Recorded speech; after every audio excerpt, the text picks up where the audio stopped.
here.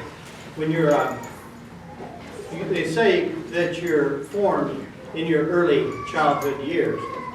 And if that's the case, the person who formed me about as much as anybody is sitting right here in the corner, my brother, Bob Benson.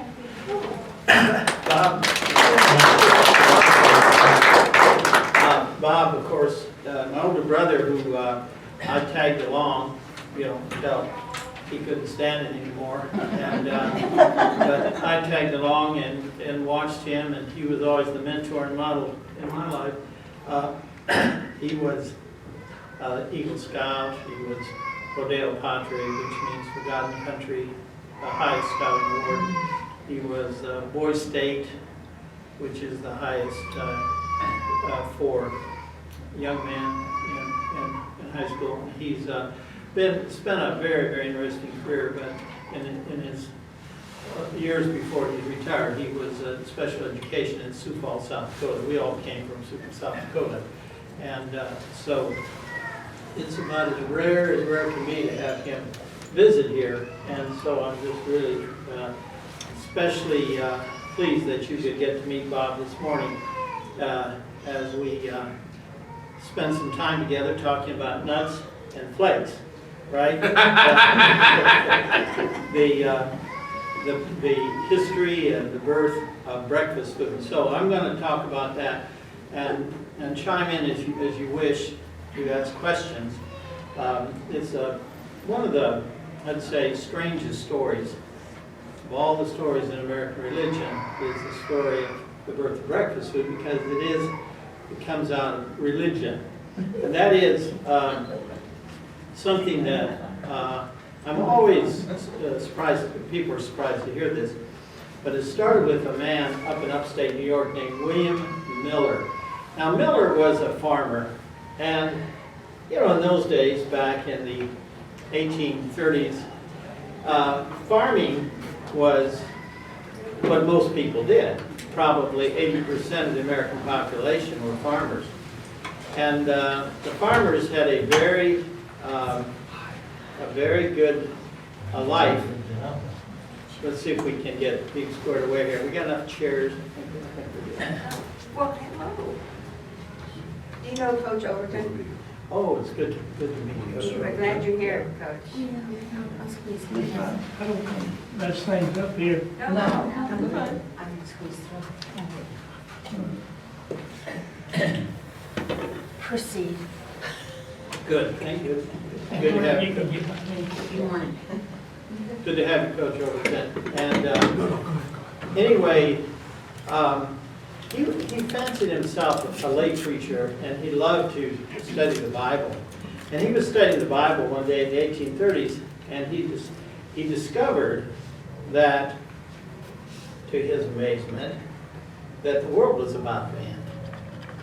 Now, there have been many predictions as to the date the world would end, but he found out through his very careful reading of the Bible exactly when the world was going to end. It was going to end in 1843.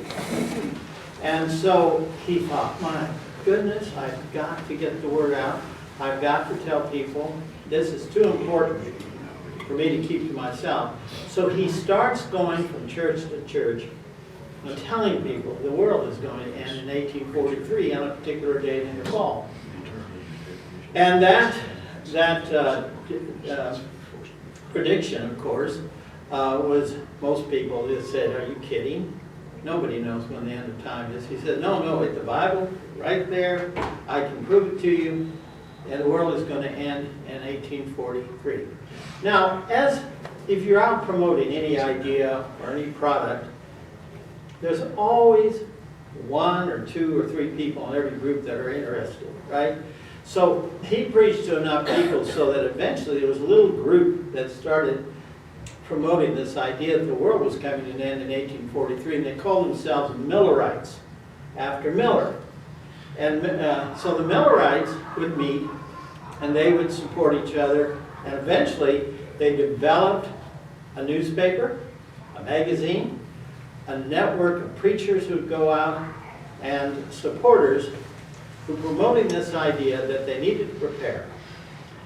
So finally, after this goes on for years, finally the date in the fall of 1843 comes, and he tells people the best thing to do is take your white sheets, wear your white sheets so that you'll be pure and holy and ready for the Lord when he comes from the east. So they wait and wait, and the day goes by. And they go finally to Miller and said, what happened? And he said, I don't know what happened. Let me consult the Bible. So he goes in there, he studies it, he calculates again. Oh, I am so sorry. I miscalculated. It's next year, 1844. So 1844, they crank up the whole apparatus again. They have the meetings and the revivals and the magazine. And people, again, there's a large number of people that believe the world is going to end in 1844. Of course, the day comes, same thing again. And this time, they basically say, when they say, what happened, Miller has no answer. He says, the Bible says the world's going to end, but it didn't. So something's wrong. So he is sort of cast aside, and there were only 6 people left who still believed that he was correct, that the world was coming to an end almost immediately, but he had just missed the date. And so out of all these thousands of Millerites, they boiled down to 6 people. Now, among the 6 was a young lady by the name of Ellen Harmon. Now, Ellen Harmon was a very gifted young lady who believed that God spoke to her directly. And so she would go in these trances and God would speak to her and she would deliver the message to the other 5. And God would say, do this, do that, do the other thing, and they'd write everything down. And she eventually married one of the other men in the group and became Ellen White. Now, Ellen White, if you know who that is, you will start to understand what's about to happen. So, Ellen, it's the word of the Lord that they're to not live in the cities. It's very important they don't live in cities. They need to live in small towns and villages. Okay. So, also the Lord says that meat, dangerous, very dangerous, alcohol, no tobacco, and that they are to move out to the upper Midwest and there establish their ministry. Now, if you can figure out where the village was, where they decided to settle, then you can begin to start to see how this thing unfolds. So they go out west and they establish a community of believers. Now instead of 6, there's quite a large community of people. And they go to the upper Midwest, to a village, and there they settle, and there they want to build a place of healing. All right? Eventually, it's called a sanitarium.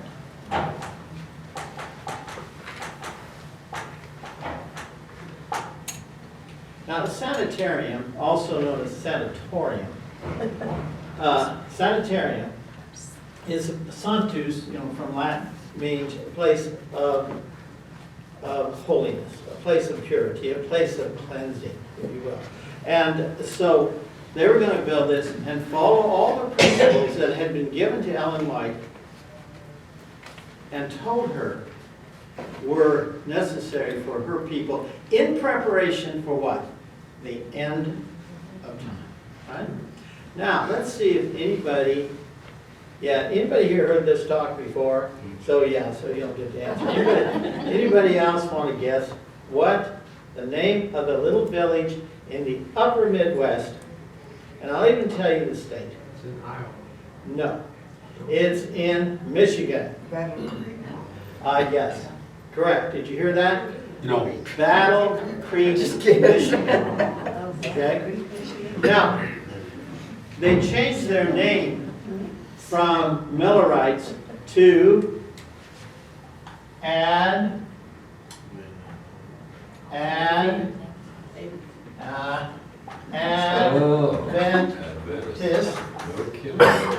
And then later, the Lord tells her they worship on the Sabbath. So there's Seventh Day Advent. All right? Now, they want to create this sanitarium where people can come and be healed, particularly Seventh Day Adventists. But they don't have anybody to run it. So there's a young man in the community, a very bright Seventh Day Adventist young man. They say, we'll pay for your education to be a doctor if you'll come back and become the head of our sanitarium. So, he says, I'll do it. He goes to Bellevue Hospital in New York. He trains to be a doctor. He comes back. He spends the rest of his life running the Battle Creek Sanitarium. All right?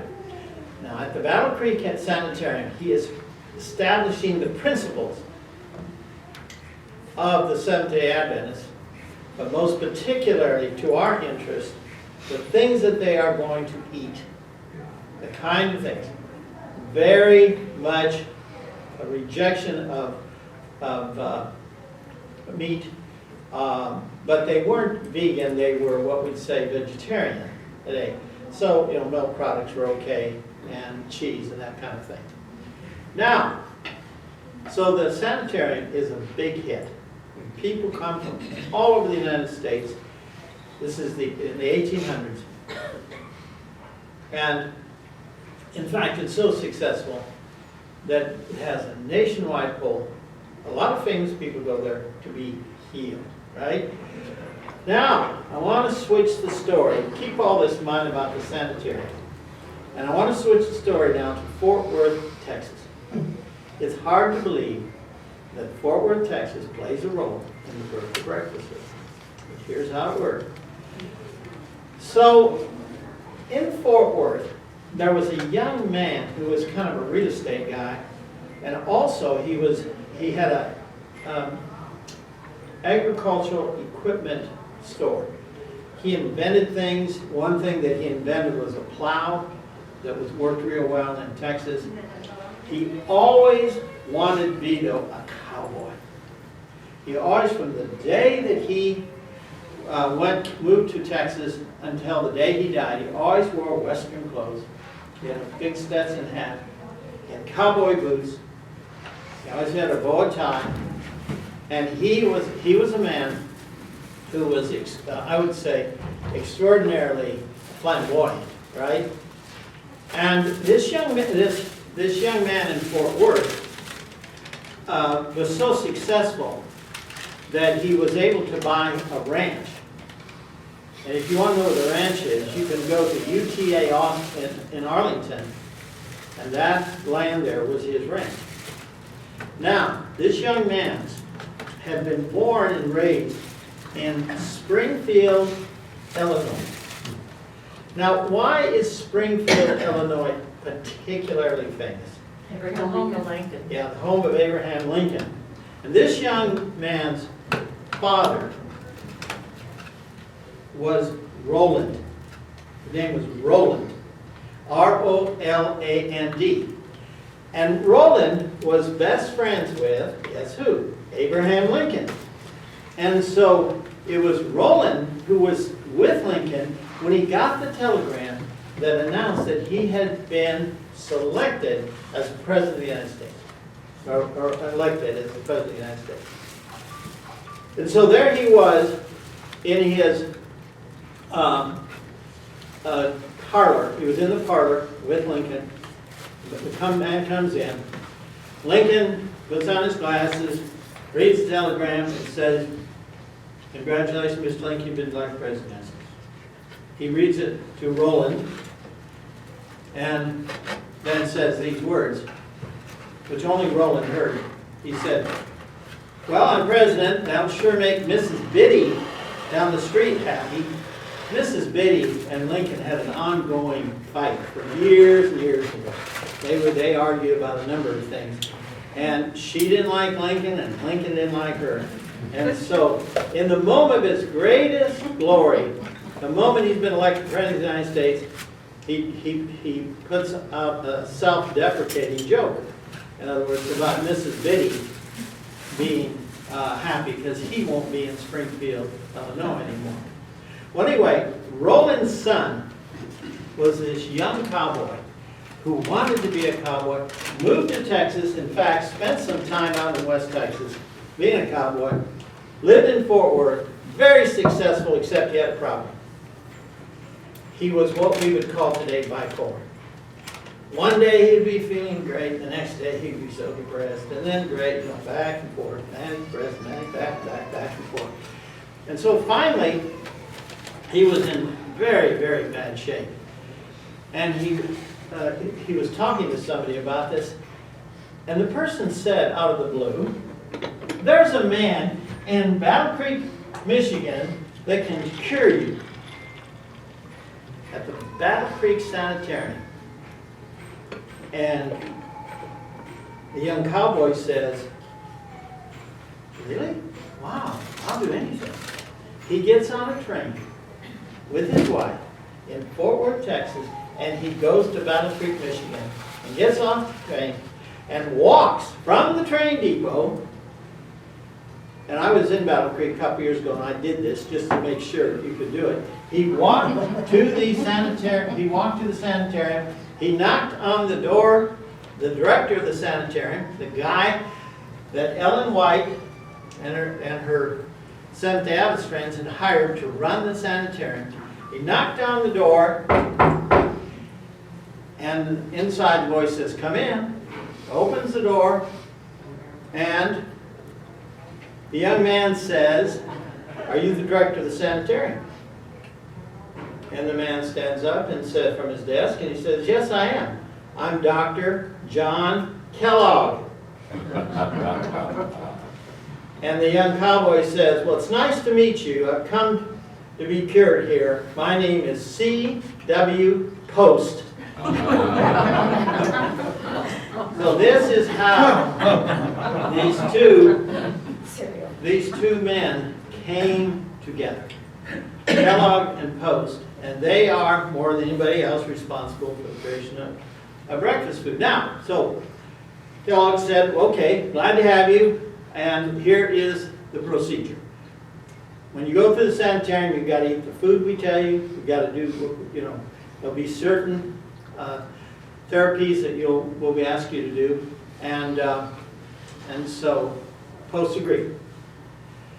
Now, Post did not like the life of the sanitarium very much, very strict, but he was absolutely obsessed, crazy with interest in what Kellogg was doing.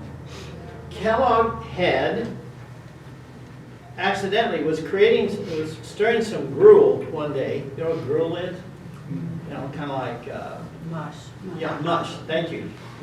And some of it spilled out into the range and kind of came up into a little crisp. He said, So he makes a whole bunch of it like that and invents Cornflakes. And then he does another one with wheat, and he invents wheat cornflakes. Then he invents he takes another combination of grains, and he creates what he. By the way, this is Kellogg invented this word, granola. Granola. Grain something, right? In other words, he just invented it. He invented a substitute for coffee made of grain. He also invented milk without that, not from a cow, right? And then he also had milk from a cow that had no acid in it. What's that called? Well, they take out the Lactate? yeah, free. Lactose free. Yeah, and he also invented the electric blanket. he invented this machine that you lay under and it tans you. I mean, there's just dozens and dozens of these inventions. He was, and Post is going, man, whoa, what a great idea. So eventually, Post goes and quits the sanitarium, goes down the street and opens his own sanitarium. And the idea is he's going to take all this stuff. And he runs the sanitarium for a very, very short time, but he realizes the money is in producing the product. Now you might ask why Kellogg hadn't produced Kellogg's Corn Flakes and all that. See, the Kellogg Corn Flakes that you eat, maybe somebody this morning had Kellogg's Corn Flakes. They're created by John Kellogg, but that's not the same Kellogg as Kellogg's Corn Flakes. And let me explain. John Kellogg, the doctor and surgeon, did not believe that any of his great inventions or products should be distributed to the general public. They should only be for people in the sanitarium. And his brother William Kellogg said, well, we could clean up on this. This is a great product. And John's killed over my dead body. So they go into court, the two brothers, they fight it out. The court battle went on. Are you ready for this? 10 years. Wow. I was on jury one time for 5 weeks and thought I was going to commit suicide. It was beyond horrible. 10 years. This thing just dragged on and on and on. And finally, the younger brother, William Kellogg, won the right to produce the cornflakes if he wrote on the package, William Kellogg. So for years, if you ever look at an early Kellogg's package, it'll say William Kellogg, right? Well, anyway, Post saw this.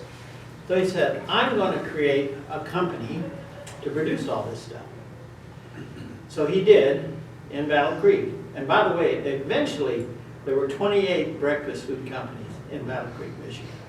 You know, Detroit had all the cars, Battle Creek had all the cereal.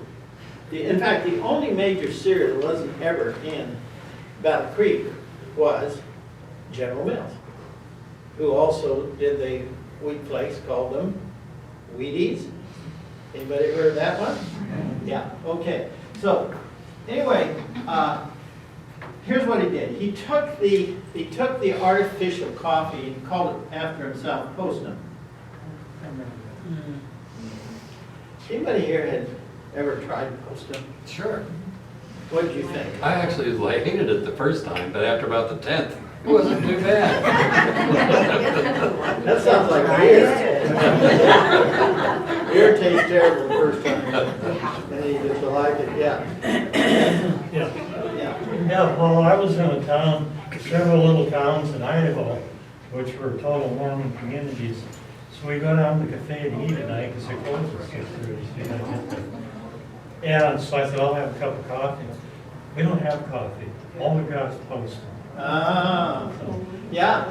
So, and by the way, in case I forget to tell you this, in America, the average Seventh-day Adventist lives 10 years longer than the average American.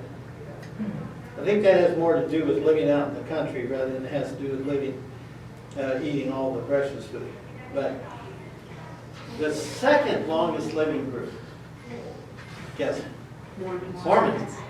No tobacco, No caffeine. no caffeine.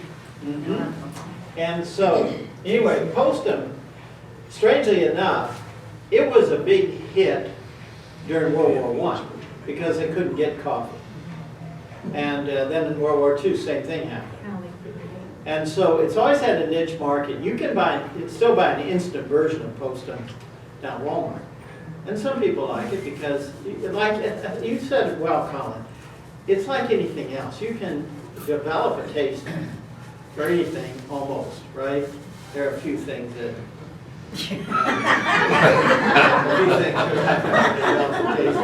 but anyway, Bob's story is very appropriate because there are many parallels between the Seventh-day Adventists and the Mormons. it's very strange in a way how this goes. But anyway, so Postum, he takes the granola. What does he call the granola? He'll never regret this in a million years. He said jam. Huh? Grape nuts. Very good. Well, the flakes came much later. But Grape nuts. grape nuts. Grape nuts was the post version of granola. Now today granola is evolved. You know, you talk about flakes and nuts and twigs and what's in there, right?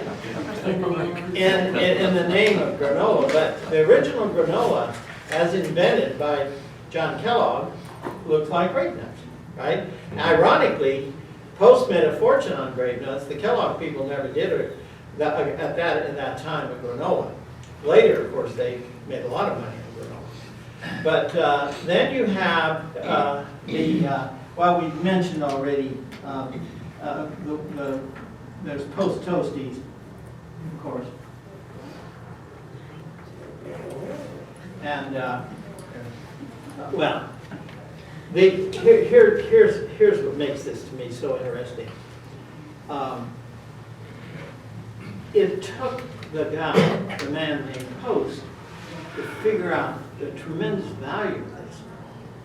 And then what he did, he moved his company from Battle Creek, Michigan, to New York City, basically, just north of New York City, White Plains, New York. And there, he renamed it General Foods. And for many years, General Foods was the largest food company in America, producing food, right? Now, the thing about Post, we'll just follow Post for a little bit here, then we'll cycle back to Kellogg again. Post, of course, made millions. It's funny, there's so much in the news today about Donald Trump. Donald Trump's Florida home is the old Post Mansion in Boca Raton, I think. Yeah, I think it's in Boca Raton or Palm Beach. It's right in there. It's right down the Kennedys, where John Kennedy wrote Profiles of Courage, is just down the block. You know, it looks like a shack compared to the Post Mansion. The Post Mansion in New York, where he lived all the time, was so big that they turned it into Long Island University. Yeah, the Long Island University built on the old Post estate, right? And so you have a man who had a genius for advertising and marketing and merchandising, and that was C.W. Post. For example, he would take, let's just take coffee. What he liked to do, he liked to buy other brands of coffee. And so he started out with Postum, but that was a very small niche market. So then he bought one called Sanka. Sanka. San without ka, caffeine. By the way, did you know the reason, like today I wore my khakis. Khakis is the Hindi word for ka. What the British soldiers did is the British colonial soldiers in India were wearing these white outfits. Well, they're called Gurkhas. The soldiers were called Gurkhas, and they'd wear these white outfits and they'd get dirty pretty quickly. So the British came up with this idea of taking coffee, of dyeing them in coffee, and coming up with this kind of light brownish color, and it's called khaki. The Hindi word for ka, or coffee, right?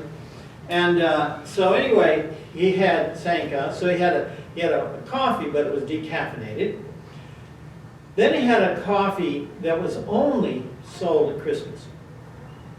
And it was a very expensive coffee, and really good, but it was not a mass market coffee. And he called that coffee, anybody want to guess this one?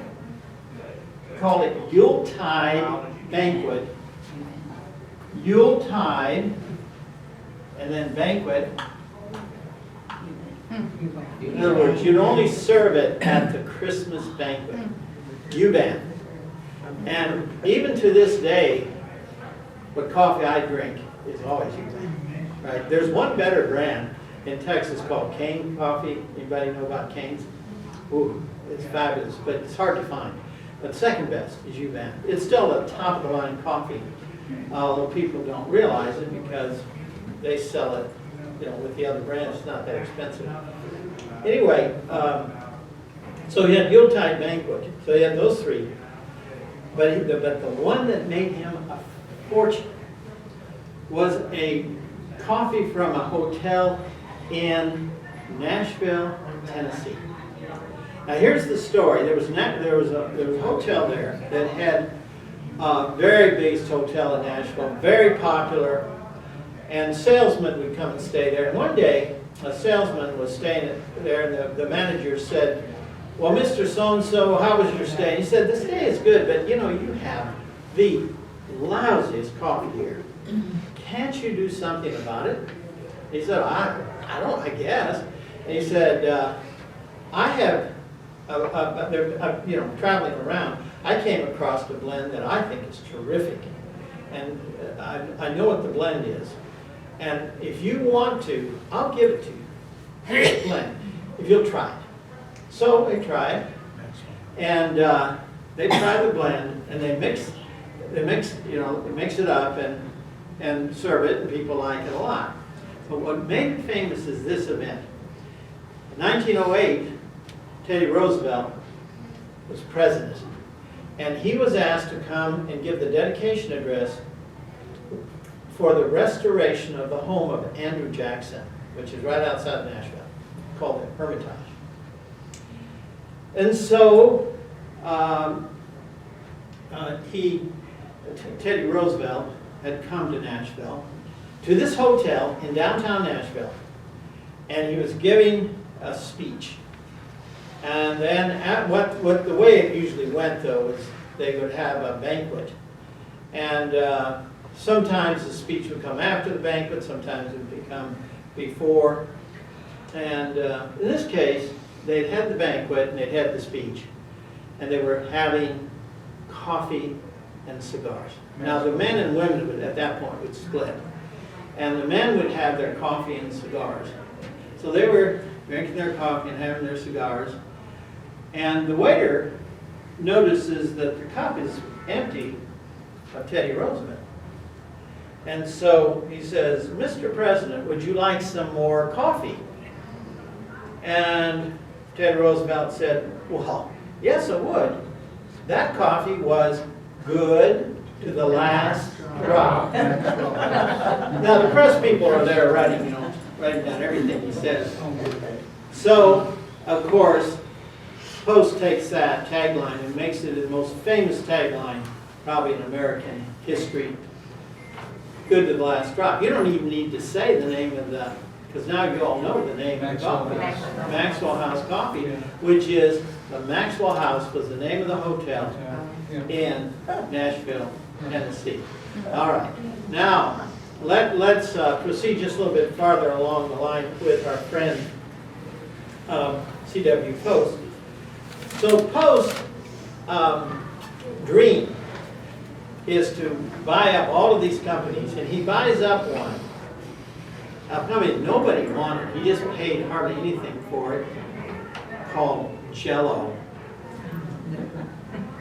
And through advertising, he took Jell-O and convinced the American people that it was the cheapest and best dessert you could possibly have. And so over the country, people ran out and bought Jell-O.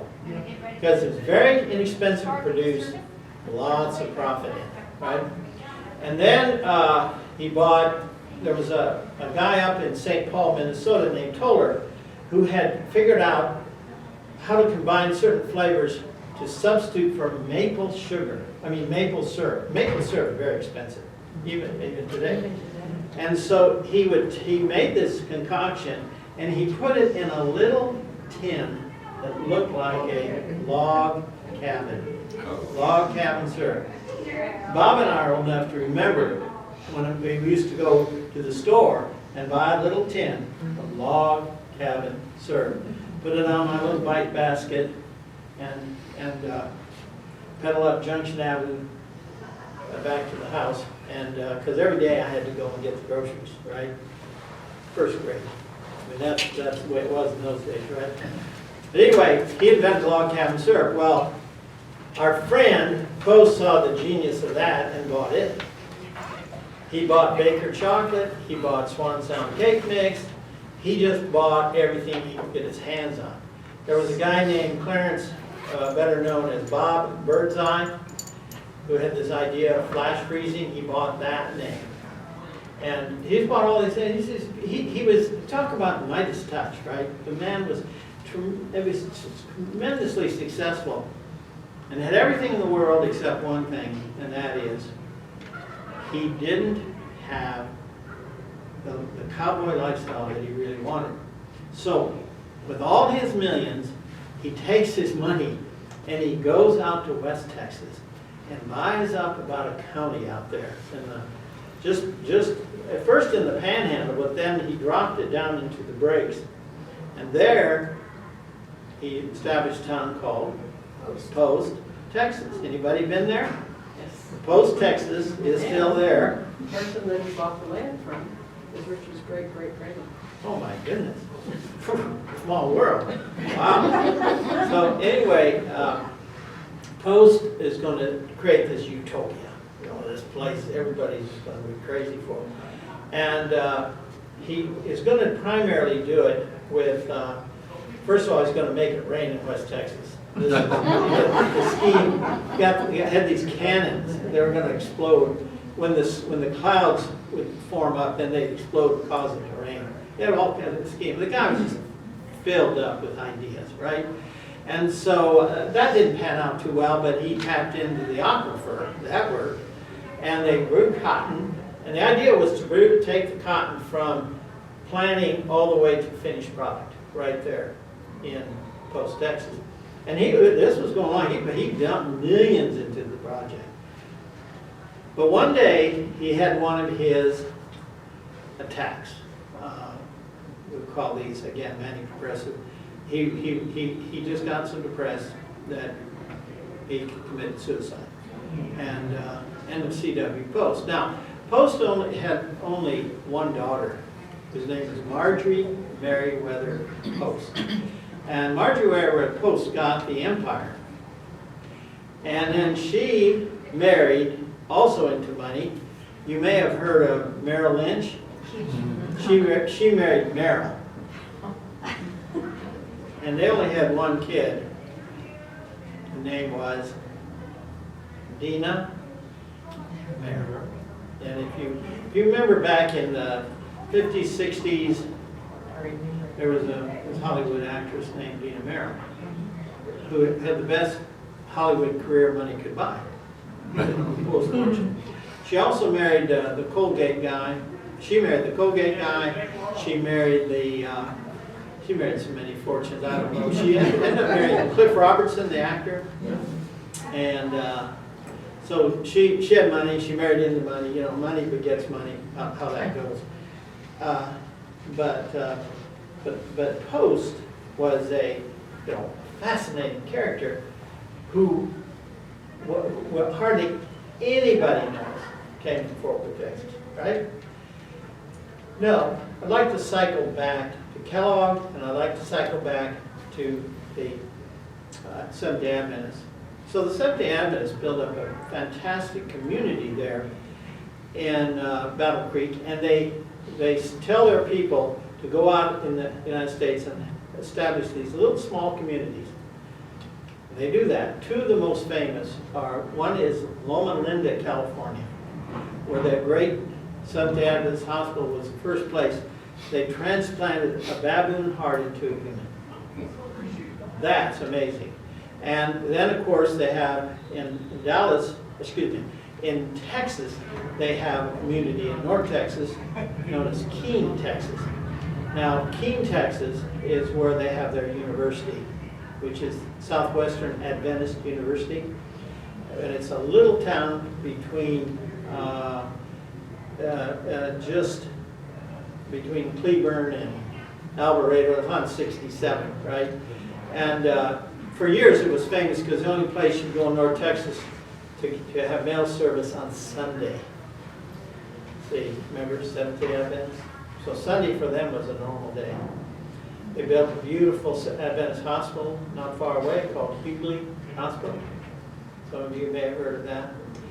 And what happened to Kellogg is strange. Kellogg was one of these guys who was obsessed with the idea that he was going to serve the people. So over the course of his career, he performed more than 20,000 operations, never charged anybody, always free.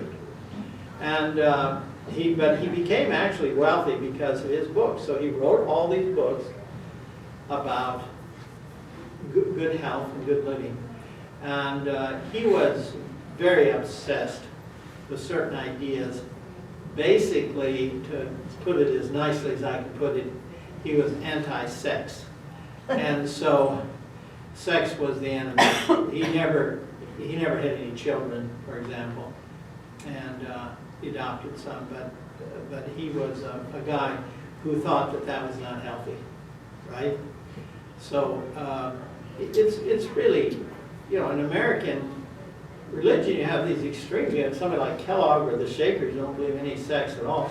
Then you have at the other end the Oneida people who believed sex all the time, free love, all of that. And so it is the polarities of American religion that sometimes cause really unusual things to happen. In this case, it was his idea, Kellogg's idea, that people should get away from the normal breakfast of what, at that time? Bacon and eggs, pancakes, and all the stuff you go to Waffle House for, right? All that great comfort food. You know, that's bad. So you're supposed to have and get away from any kind of fat. So, and you eat your cornflakes, you eat your granola. Bob and I remember, like it was yesterday, our dad loved granola in the form of grape nuts. So every morning I'd get him in there, you know, tinkle, tinkle, the grape nuts going into the bowl, right? And then he'd fill it up with milk. And you have to wait about 30 minutes. My dad lost his teeth early in life, and so he had to be really soft. So he was willing to wait for the grape nuts to soften up, and then he would eat the grape nuts, and that was his breakfast. I don't know, maybe not every day, but pretty much almost all the time. So, and then the grape nut flakes, somebody came up with the idea, why don't you turn the grape nuts into a flakes? It would be a lot easier for people to eat. You don't have to wait, you know, for those nuts to soften up. And they did that. Now grape nut flakes are much bigger than grape nuts, right? So anyway, that's the story of how breakfast food came into being. But as with so many things, it's a chance, coincidental meeting of two people. In this case, Kellogg and Post. Yeah. So, any questions, comments? Yeah, go ahead. Well, I just know about Bruce, my husband is from Michigan. My daughter lives there now. She's married in a small town. And she's noticed that in the small towns of Michigan, there are a lot of religious and ultra-religious people in the small towns, not so much in the larger cities. Yeah. But that is still true in Michigan. Yeah. Yeah, Michigan has several places which were started out as a religious community. One of the most famous, Dick will love this story, that's the story of course, the Little White Schoolhouse. You have these French radical communalists living there known as the Phalanxers. In fact, the community was known as the Wisconsin Phalanx.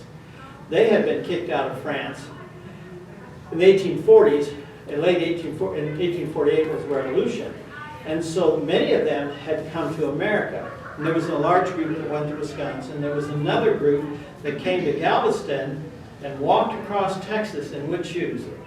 To where? Dallas. And established the La Reunion Colony, which was established here then, 1855, up in what is today Oak Cliff. And the La Reunion were phalanxers from France, as were Wisconsin phalanx. So there was a Frenchman up in Wisconsin by the name of Alain Beauvais. So he was very unhappy with the Democratic Party and the Whig Party because neither one of them would establish abolition in the platform of the party. So he said one day, we have to take political action, get this done. And he invited all of his buddies from the Wisconsin phalanx to come. And there in the little white schoolhouse, they said, we are going to establish a party. And the number one plank, not the only plank, but the number one plank is going to be abolition, to get rid of slavery. And then we're going to tie up with some other groups that are, anti-slavery, and we're going to create a political party. And because they were from French Republicans, they were very big on the idea of the French Republic. They called it the Republican Party. And what's amazing is how quickly their first candidate went down in flames, but their second candidate, Abraham Lincoln, became president of the United States. And the rest is history. And now the GOP, the Grand Old Party, we think of it as an old party, but actually what it did, it knocked out the Whig Party. Lincoln, for example, had been a Whig, and created one of the great American parties in history, the Grand Old Party. Yes, ma'am. Bob. Yeah. Okay, me next? Yeah. Okay, last night we were driving Yes. in the dark and we came to this little town and you said that that town was there because it was part of this philosophy that you don't want to live in a big city. Yeah, that's it. And so they stayed away from Fort Worth and Dallas. Right. And established Keene, Keene, Texas. And that's Seventh Avenue. That's what we're talking about. Yes. Yes, ma'am. Terry. What did you say was your favorite great tasting coffee in all of this? Oh, wow. Okay. Okay. Well, there's a coffee that you can't get very often called Cane's. Cane's Coffee. Cane's is only served in the very best restaurant. You go, a restaurant is top flight if they serve Cane's. And there aren't many that do, believe me. And I didn't discover it. It's actually Mexican coffee. Oh. Yeah. But it's amazing coffee. Now, like anything, coffee is a taste thing, right? But Cane's is hard to buy. You can't buy it in the store very often. So I like U-Ban, which is the General Foods CW Post brand, the Christmas coffee, and that's very good. What'd you say, U-Ban? U-Ban, yeah, it's U-Ban right here. Oh, And you can still, now U-Ban you can find in, Tom Thumb, for example, or Walmart, yeah. Are you It's working good. occupation? No. But I ought to, right, make some money. Yeah, it's just an interest. Probably everybody in here has favorites. If you like coffee, has favorites. And coffee is also something you have to develop a taste for. And they have this wonderful coffee in New Orleans at the Cafe du Monde called Cafe au lait. Coffee with the milk, and they put that chicory in it. Now, anybody had that? Yeah. Oh, yeah. What do you think about that? Bad news. They have it in Spain. Do they? Yeah. Will they do the chicory part? Yeah. Wow, I didn't know It's that. horrible. Yeah, I mean, it's but what again, you want, yeah, but I again, want it's- hot. yeah, it's like so many things. It's what you get used to. It's What about you're Folgers? Folgers has become the brand that knocked out Maxwell House. Maxwell is still a fairly big brand, but for some reason Folgers is just become the #1 brand in America, and a lot of it has to do with advertising and Folgers in your cup and all this.